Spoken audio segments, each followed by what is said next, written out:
Okay, this is Stefan Lyford. This is the Migraine International Patient's Perspective YouTube channel, and this is our third video. And for the first time, we're going to have a guest today, and I'll introduce her in just a moment.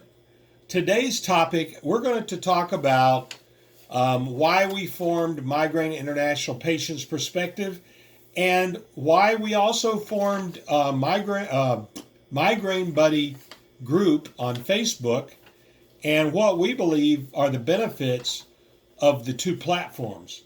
But before we get into all of that, we're going to talk about our trigger of the week. And for that, I'm going to introduce one of my, or actually my only moderator that helps me run the group. And Simona, how are you this morning? Well, over here in South Africa, it's good evening, but I'm very well, and thank you for having me. Yeah, that's right. You're how many hours ahead of me? I think well, at the moment it's 9 o'clock over here, so yeah. Oh, yeah, it's Quite two. ahead, yeah. So about 7 hours. It's 2 o'clock in the afternoon here. So, Yes, yes. so what city are you in Africa? I'm in Gauteng. I'm in Benoni. Benoni. Okay, I'll have to Yes. look that up. Is it near Johannesburg? It's close to Johannesburg, close to the airport. Okay, very good. So we were discussing earlier triggers.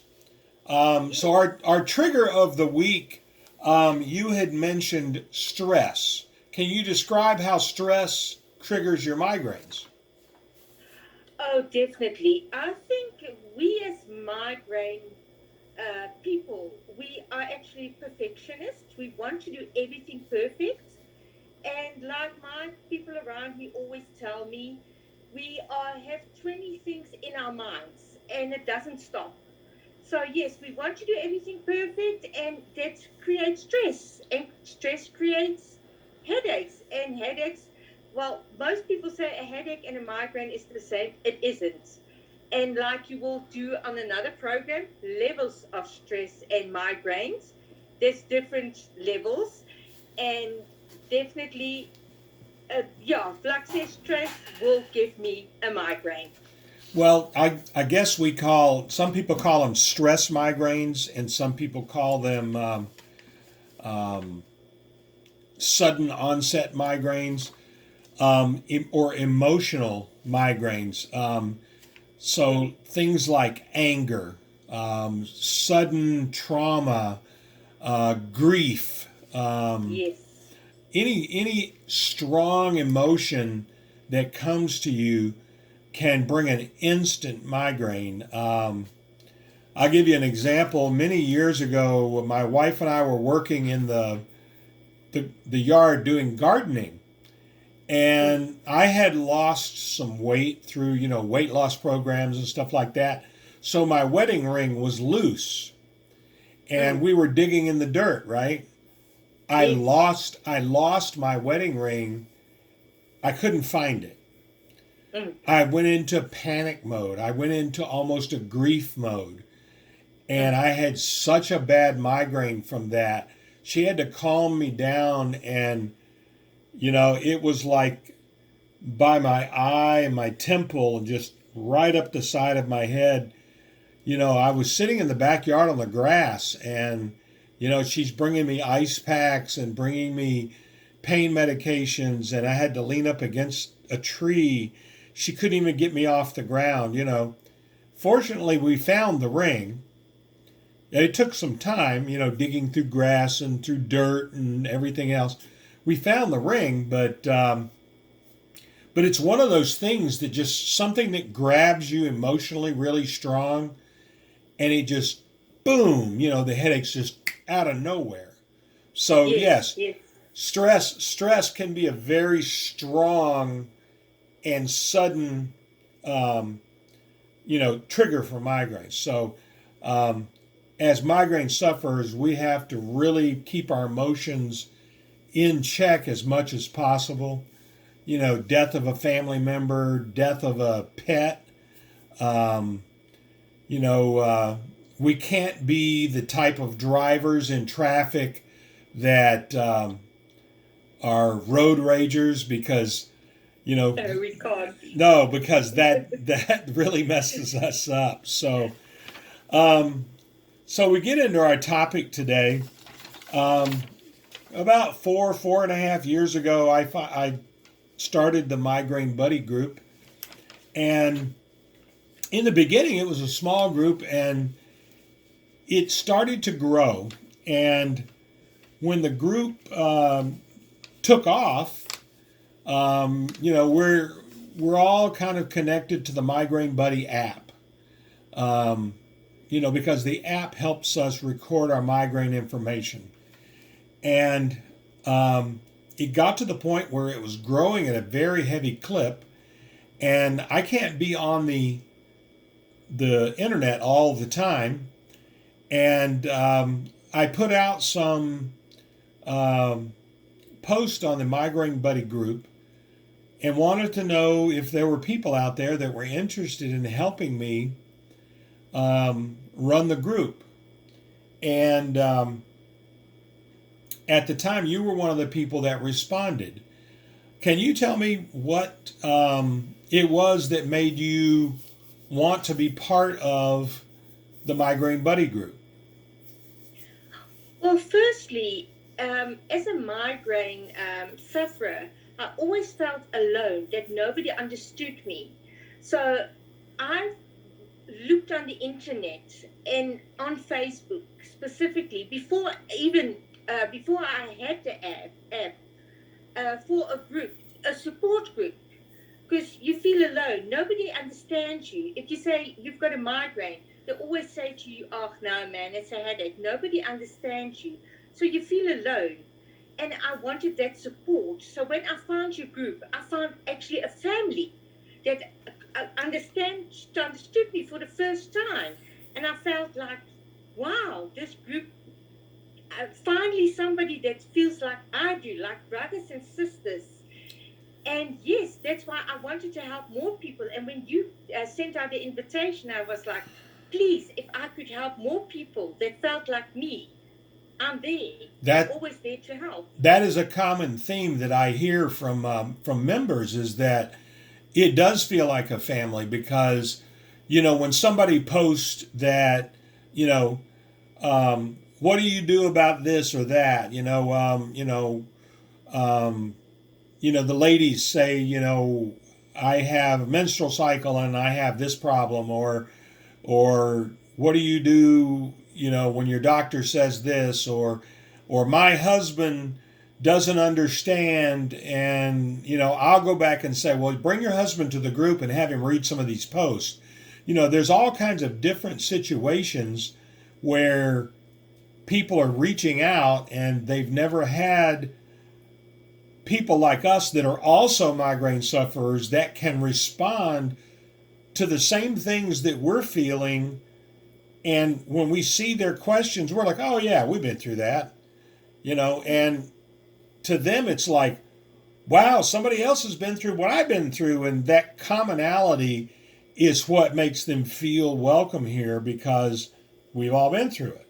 So go ahead.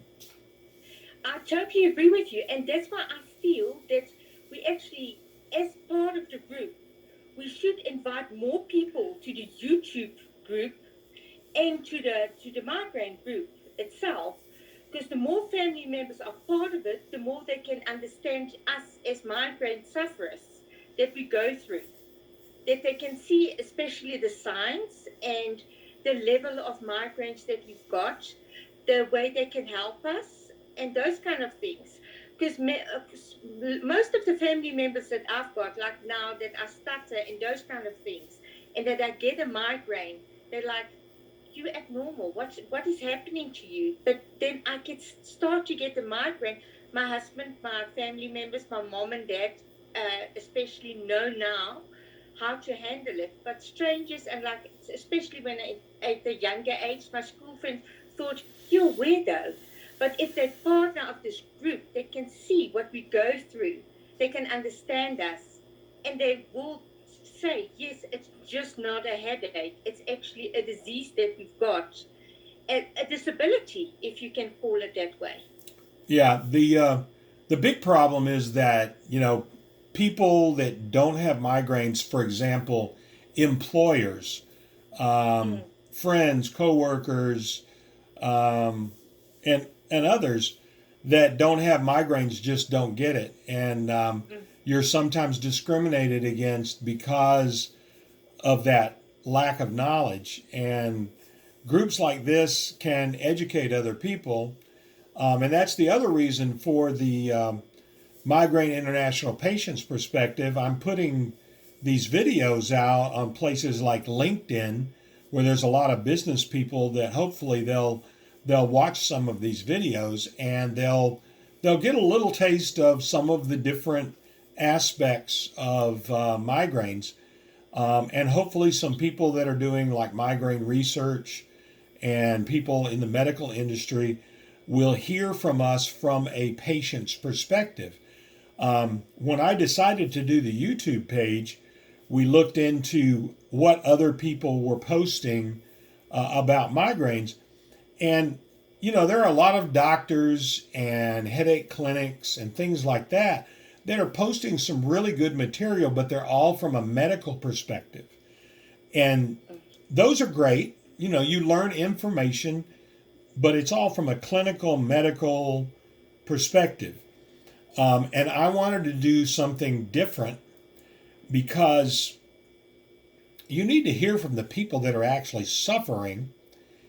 Because, yeah, the medical part's good, but sometimes you got to listen to what the patients are saying about how their end of it, what they deal with on a daily, weekly, monthly basis, and what their perspective of it is, how that treatment's working, not working, the relationships, and how their relationship with the doctor or the clinic or the medicine or the treatments goes on. mm. So, where do you see this all going in the future of Migraine Buddy Group, for you or for other people? Where do you see the future of this? Well, I hope definitely that this group is just amazing. This video is just the YouTube is just amazing. Like you said, I hope that more doctors will get involved, neurologists get involved in this as well, even dietitians get involved, that they can explain to us what to eat. I've got an amazing dietitian that helped me, that told me eat this, eat that. My neurologist is amazing. Why is amazing? He's a migraine sufferer himself, so he can relate to me. So the more people that join our videos, our YouTube and the page, the better for us, and the more knowledge we all get. The more we share, the better it gets. And that's how I feel. And that's why I'm so grateful that you created this group and this video channel. Well, fantastic. I'm hoping that we can grow our subscribers. So anybody that's watching this video, just make sure that you subscribe down at the bottom, and make sure you share this video. Being that it is a YouTube video, you can share it on other platforms, whether it's Twitter, Facebook, LinkedIn, or any of the other platforms that you currently use. Just copy the link and take it to whatever platform that you use. Shows like this that and guests like Simona, we hope to have other guests. Mostly migraine sufferers. We hope to have some people from migraine clinics, or like she said, she has a neurologist. I hope to have my neurologist on at some point. She has indicated she may be willing to do that. She is also a migraine sufferer as well. And we hope to do some live shows. Once we get our YouTube subscription up, we will be able to do some live shows in the future as well. So Our next show will be 1 week from today. Our shows premiere live every Wednesday at 1 o'clock. And we don't have our topic ready today. I'm getting this video in at the last minute. But hopefully I'll get next week's video recorded on time. And we'll have the following week's topic ready. So I'm trying to get better at getting things done on time, and we are just over 15 minutes, so we're going to wrap this up, folks. I want to thank Simona for being on with us today, and Simona, you have a good week. Same to you guys, and thank you for having me on your show. Thank you very much. To be there. Absolutely. Thank you. And everybody remember, Migraine International Patients Perspective. Subscribe and share. Thanks, everybody.